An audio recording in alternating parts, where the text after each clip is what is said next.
মা, তুমি আমার মাথা ন্যাড়া করে দাও কেন? জানো, আমার বন্ধুরা আমাকে নিয়ে হাসছিল। কি? আরে বাবা, তোমার ন্যাড়া মাথাটা তো খুব সুন্দর লাগছে, আর ওরা তোমাকে নিয়ে হাসছিল। ব্যাস মা, একবার যদি ওর সাথে দেখা হয় আমি আমার বদলা নেব। হ্যাঁ হ্যাঁ বাবা, ওকে কি আর ছাড়তে পারি? হ্যাঁ মা। আরে বন্ধু, গাড়িটা একটু থামাও। আরে বন্ধু, তুমি এত রোদে এখানে কি করছো? পাপার জন্য অপেক্ষা করছি। পাপা আসছে আমাকে নিতে। মনে হয় তোমার পাপা আর আসবে না। চলো আমি তোমাকে বাড়ি পৌঁছে দিই। চলো, ঠিক আছে। আমার পাপা যদি রাস্তায় দেখি আমি নেমে যাব। চলো, উঠে বসো।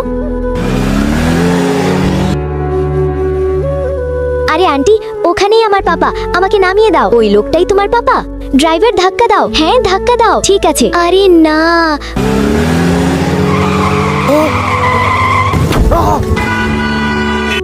গরিবের পাপা পড়ে গেছে। আরে পাপা, ওঠো। পাপা, কোথাও চোট লাগেনি তো? এই ছবিটাকে সুন্দর মনে করলে ভিডিওতে লাইক করে চ্যানেলটাকে সাবস্ক্রাইব করো, এরপরে আল্লাহ লিখো।